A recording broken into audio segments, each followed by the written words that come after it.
Imagine being trapped between a mighty army and an endless sea, with absolutely nowhere to run. This was the defining moment of life and death for Moses and the Israelites. Behind them thundered Pharaoh's powerful army. Before them stretched the vast Red Sea. Escape seemed impossible. But to understand how they reached this extraordinary moment, we must go back to where Moses' incredible journey first began. Long before Moses became a leader, Egypt was a place of fear for the Israelites. Pharaoh, terrified that the growing Hebrew population would become too powerful, ordered every newborn Hebrew boy to be killed. Yet one courageous mother refused to surrender her son. His mother, Jochebed, carefully placed her baby inside a basket, set it gently upon the Nile River, and entrusted his life to God's protection. That act of faith changed history. The basket drifted until it was discovered by Pharaoh's own daughter. Moved with compassion, she adopted the child and raised him as an Egyptian prince.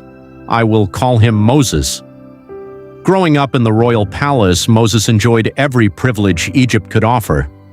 But as he became older, he discovered the truth. He was not Egyptian, he was Hebrew.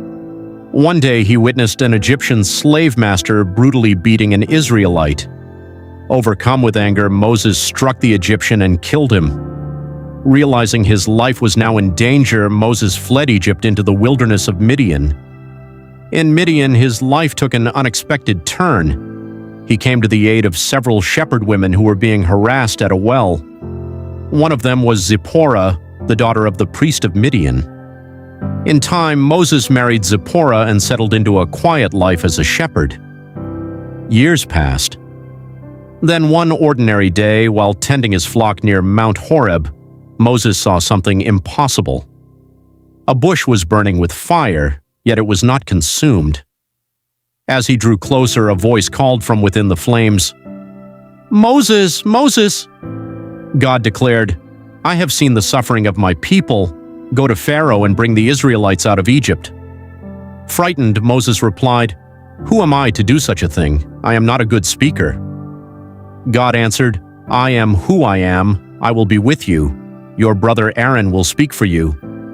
Strengthened by God's promise, Moses returned to Egypt. Standing before Pharaoh with Aaron beside him, Moses delivered God's command, "Let my people go, so they may worship me." But Pharaoh's heart remained stubborn. Instead of releasing the Israelites, he refused. Then God displayed his power through 10 extraordinary plagues. The Nile turned into blood. Frogs covered the land.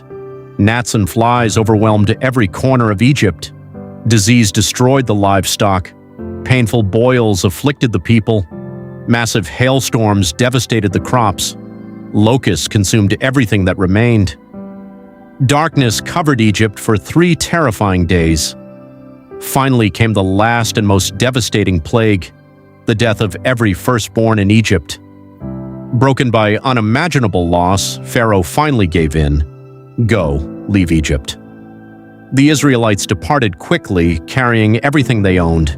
They even took with them the bones of Joseph, fulfilling a promise made generations earlier. But Pharaoh soon regretted his decision. Consumed by pride, he gathered his mighty army and raced after the Israelites with hundreds of chariots. Soon the Israelites found themselves trapped. The Red Sea lay before them.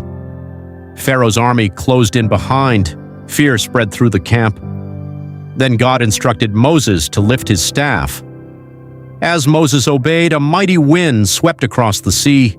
The waters split apart, forming towering walls on both sides, while dry ground appeared beneath their feet. The Israelites crossed safely through the middle of the sea. Pharaoh's army followed. But once God's people had reached the opposite shore, Moses stretched out his staff once more. The waters crashed back together, swallowing Pharaoh's chariots and soldiers. Not one of them survived. That day, the Israelites witnessed God's unmatched power and knew they had truly been set free.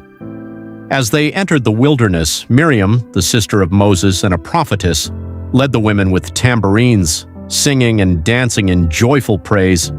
"I will sing to the Lord, for he has triumphed gloriously. Horse and rider, he is thrown into the sea. Although Moses' journey was only beginning, this miraculous deliverance became an everlasting reminder that no obstacle is too great for God. When every road seems closed, He can make a way where none exists. If you enjoyed this story, don't forget to subscribe. Your support helps us continue bringing inspiring biblical stories to life.